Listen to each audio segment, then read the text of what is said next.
Opinion: the calculated diplomacy behind PM Modi accepting Canada's G7 invite. India's Prime Minister Narendra Modi has confirmed he will attend the Group of 7 G7 summit in Kananaskis, Canada, later this month, following a personal invitation from newly elected Canadian Prime Minister Mark Carney. The development marks a surprising yet significant diplomatic thaw between New Delhi and Ottawa, whose ties had plummeted to historic lows in 2023. This moment carries more than symbolic weight. It not only refutes speculation that PM Modi had been sidelined from the G7, a claim loudly echoed across some media corners, but also underscores a broader truth: global diplomacy is not conducted in 280 characters but through deliberate strategy, earned trust, and mutual interest. India is not a G7 member, yet it has become a regular guest at the summit since 2019, when France invited PM Modi to the table in Biarritz. That tradition continues, now under the stewardship of Prime Minister Carney, who extended a fresh invitation and held his first formal call with Modi, expressing a desire to host him in Canada and reinvigorate the long-standing relationship between their nations. Coming just months after one of the worst diplomatic rows in India-Canada history, this overture marks a notable pivot. Ottawa had accused India of involvement in the assassination of Canadian citizen and pro-Khalistan activist Hardeep Singh Nijjar in Vancouver in 2023, an allegation New Delhi forcefully denied. The fallout was swift and severe: diplomatic expulsions, suspended visas, and a relationship pushed to the edge. PM Modi's decision to attend the G7 now reflects a strategic rebalancing, one that serves not only India's global ambitions but also subtly signals Canada's interest in charting a new course. Diplomacy is often about optics, but it is always about intent. PM Modi's acceptance of the G7 invitation, far from being an isolated gesture, signals that both countries may be ready to place dialogue above distrust. The Canadian statement itself acknowledged this shift, noting continued law enforcement dialogue and discussions addressing security concerns, a diplomatic euphemism that nonetheless indicates quiet progress on sensitive issues. This is not to say the core disagreements, especially over the Khalistan issue, have vanished. They haven't. But the fact that both nations are willing to reopen channels of communication and revive diplomatic norms is a significant shift from last year's combative posturing. Strategic patience, especially in the shadow of global realignments, is clearly winning over performative outrage. The Khalistan movement continues to be the most volatile fault line between India and parts of the Western world. While it enjoys fringe support abroad, especially in the diaspora, it has little political legitimacy within India and is considered a threat to national security.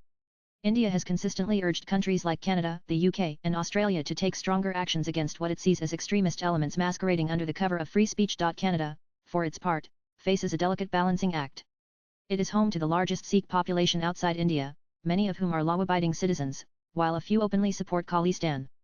With its liberal values and deep pluralism, Canada is structurally challenged in responding to India's repeated security concerns without appearing to stifle minority voices. The way forward lies in nuance and sincerity: Canada recognizing India's legitimate national security interests and India appreciating Canada's democratic compulsions.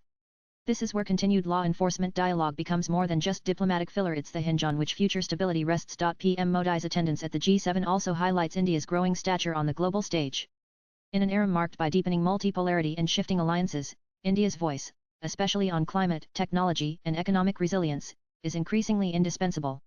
The G7, long seen as a Western-centric club, is slowly adapting to the realities of the 21st century, where emerging economies like India are no longer mere observers but influential participants in global governance. India's G7 participation is not just about optics, it's about ensuring that its national interests are represented in forums where big decisions are made.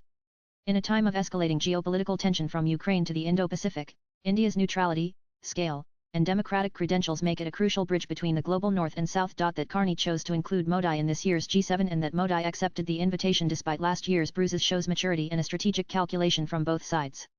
Diplomacy, after all, is about long games, not short tempers. In many ways, this G7 summit will not just be about trade or security or climate, it will be about testing the waters for reconciliation.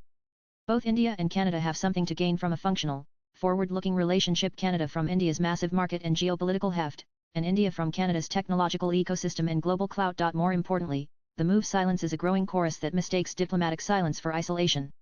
Modi is going to the G7 not because of hashtags or headlines, but because diplomacy is grounded in resolve, not reaction. Swipe left for next video. The lesson here is clear: international relations aren't reset through tweets or television soundbites.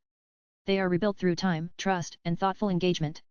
And the 2025 G7 summit in Canada might just be the beginning of such a reset between two important, if recently estranged, democracies. Nen the writer is a technocrat, political analyst, and author. He pens national, geopolitical, and social issues. His social media handle is Prasenjitunth.